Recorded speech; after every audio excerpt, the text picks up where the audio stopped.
10 παρακάτι έβλεπα Λιριτζίκο νόμο εδώ στο Sky. Κάνω σύνδεση με Κρήτη για κάτι τρομακτικό. Κάτι, ό,τι το χειρότερο. Ό,τι το χειρότερο. Ό,τι το χειρότερο. Σε καπί Ναι. της Κρήτης Ναι. αφαίρεσαν το εικόνισμα, τη φωτογραφία του Ανδρέα του Παπανδρέου. Τι μου λέτε. Ναι, Γιώργο, για να βάλουν το λέει Γιώργη. Να κολλάει Γιώργος. Παρακαλώ, Στη είδηση. θέση ενός Θεού έβαλαν έναν Άγιο. Έμα!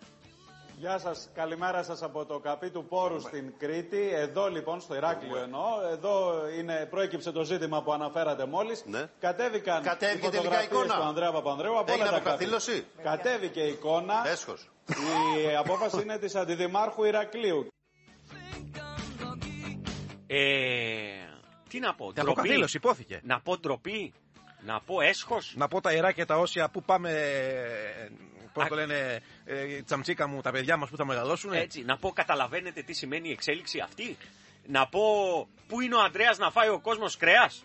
Να πω ότι η κυρία που έρχεται και είναι εκεί του καπιού διαμαρτυρήθηκε και πολύ έντονα και τη στηρίζουμε. Γιατί έφαγε κρέας η κυρία. Παρακαλώ.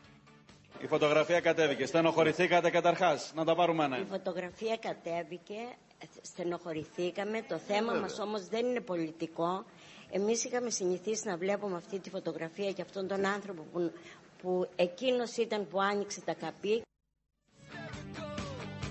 Δεν ήταν πολιτικό, ήταν συνήθεια. Το είχαμε συνηθίσει να το βλέπουμε. Κάθε μέρα. Σε μεγάλο άνθρωπο, αν του αλλάξει τις συνήθειες. Πήγαινε και έκανε το σταυρό του μπροστά στον Ανδρέα. Βάλανε Αγιώργη βέβαια. Δεν είναι το ίδιο. Τι έχει κάνει ο Αγιώργης. Έφτιαξε καπί ο Αγιώργης. Όχι, αλλά σκότωσε τον Δράκο. Δράκο σκότωσε στις φωτογραφίες. Στις ζωγραφιές τον σκότωσε τον Δράκο. Ναι. Ο άλλος το έκανε κανονικά το καπί. Σωστό. Δεν πρέπει να υπάρχει πιο μεγάλη απόδειξη του τριτοκοσμικού της χώρας ότι στα καπί υπήρχε φωτογραφία ενός πρωθυπουργού ο οποίος έχει πεθάνει εδώ και καιρό. Ναι. Και ήταν ενός κόμματος συγκεκριμένου. Δεν ήταν κάποιος που τον όλοι μαζί ενώπιον. Βεβαίως, κατάλαβες τι γινόταν. Όχι, ενός Θεού βέβαια από την άλλη. Τέταρτος κόσμος. Θεού, βεβαίως. Και στηρίζω την κυρία. Βεβαίως. Δεν στηρίζω καθόλου τον κύριο που ακολούθησε. Ο κύριος ηλικιωμένος είναι τώρα. Ηλικιωμένος, ο οποίος λέει έχουμε και άλλα προβλήματα τώρα, θα κοιτάξουμε. Άκου τώρα! Μήπως εννοεί τη σφαγή των ποντίων. Ενδεχομένως. Και αυτό είναι πολύ σημαντικό πρόβλημα. Τόσα πράγματα έχουμε κλείσαμε, κύριε. Το κράτος, παραδείγματος χάρη, δεν πάει καλά και μας στενοχώρησε η φωτογραφία.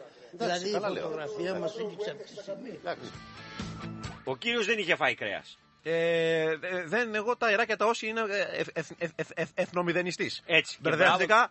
Πέτρο μου, ενδεχομένως να μην τον νοιάζει και τι άποψη έχει ο Νίκος ο Φίλης ή οποιοδήποτε άλλος άνθρωπος για τη σφαγή των ποντίων. τον κύριο. Έτσι όπως τον ακούω, τέτοιος τύπος. Τι πράκτορας είναι αυτός. Τέτοιος τύπος. Προδότης. Τι πράκτορας είναι.